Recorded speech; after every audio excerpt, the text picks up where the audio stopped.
আজ থেকে প্রায় ৫-৬ মাস আগের ভিডিও হচ্ছে এটা, যখন আমাদের মুন্সিগঞ্জে সবেমাত্র আলু গাছ হয়ে ওঠা শুরু করেছিল। আর এই আলু গাছ দেখে কৃষকের মনে এক অন্যরকম শান্তির সৃষ্টি হয়েছিল, আর তাদের চোখে ছিল এক অপরূপ স্বপ্ন যে তারা এইভাবে এই আলু গাছ থেকে এইরকম ফলন তুলবে ইনশাল্লাহ।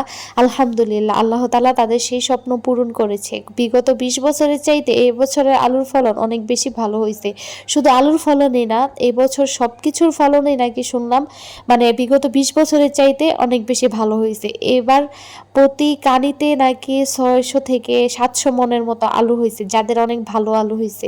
তো আর যাদের মানে কম হয়েছে তাদেরও নাকি ৫০০ মন করে আলু হয়েছে।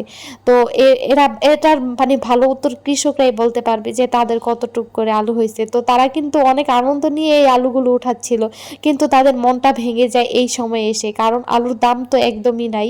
তারা যে এই আলু লাগাইছে যে টাকা দিয়ে, ওই টাকাটা যে তুলবে ওই রকম দামও নাকি হচ্ছে না এখন শোনা যাচ্ছে। তো আল্লাহ তাআলা আলুর দামটাও বাড়ায় দিক। সবাই অনেক স্বপ্ন নিয়ে হচ্ছে চাষাবাদ কৃষিকাজ করে। আর কিন্তু আপনারা জানেন ব্যবসা বাণিজ্য থেকে এই রকম কৃষিকাজ করা কিন্তু অনেক বেশি কষ্টের। তো আল্লাহ তাআলা তাদের কষ্টের ফলটা দেখ, এটাই চাই। তো এই যে দেখেন এখানে কিন্তু গ্যান্ডারি চাষ করেছে এই ক্ষেতের মধ্যে, আলুর মাঝখান দিয়ে এইভাবে গ্যান্ডারি লাগাই দিছে। এই গ্যান্ডারিগুলো কিন্তু এখন বড় হয়ে গেছে, এটা অনেক দিন আগের ভিডিও, ৫ থেকে ৬ মাস আগের ভিডিও, তাই গ্যান্ডারিগুলো ছোট দেখা যাচ্ছে। আমি যদি আবার ভিডিও করে আপনাদের দেখাবো, এই গ্যান্ডারিগুলো কিন্তু অনেক বেশি বড় হয়ে গেছে।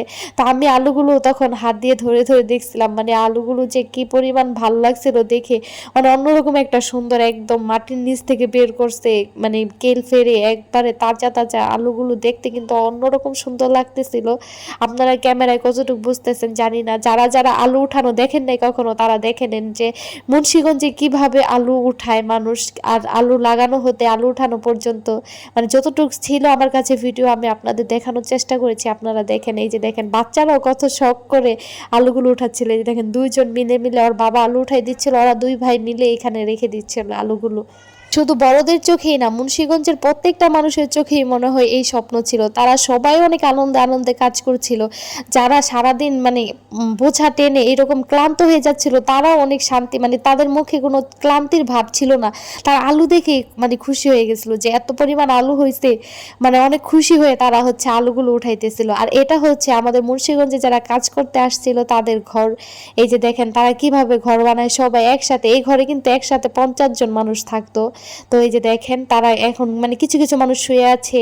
এখানে একজন মহিলা ছিল, তাই তাকে আমি দেখাই নাই। এই যে দেখেন কিভাবে ডেক ভর্তি খাবার রান্না করে রাখছে। এই যে দেখেন কতগুলা ডিম রান্না করে রাখছে আলু দিয়ে। তারপর হচ্ছে এই যে দেখেন চাঙ্গারি ভর্তি ভাত রান্না করে রাখছে। মানে কি পরিমাণ মানুষ আপনারা হয়তো বিশ্বাস করতে পারবেন না, এবার খাবার দেখতে আপনাদের বিশ্বাস হয়ে যাবে যে এইখানে কত মানুষ আছে। এই যে দেখেন এখানে হচ্ছে ওনারা কাঁচা বাজার করে রেখে দিয়েছে। তো এই যে দেখেন আলু উঠানোর পরের অবস্থা, এই যে ক্ষেতের মধ্যে যেই নাড়াগুলা থাকে আলু ক্ষেত যে ঢেকে দেয়, সেই নাড়াগুলো হচ্ছে এই যে এগুলা আলু গাছ। তারপর হচ্ছে নাড়া, অনেক পরিমাণ রোদের কারণে আলু গাছগুলো একদম শুকিয়ে যায়। তো এইভাবে পুড়ে দিতে হয়, মানে ক্ষেতের মধ্যে আগুন লাগাই দেয় আলু গাছ, মানে এই নাড়া আর গাছ পোড়ার জন্য। আর এই যে দেখেন আলু গাছের পাশেই হচ্ছে এই ভুট্টা গাছ লাগাইছিল, আর ভুট্টার ফলনও হয়ে গেছে। দেখেন মাশাআল্লাহ একটা গাছে কতগুলা করে ভুট্টা হয়েছে।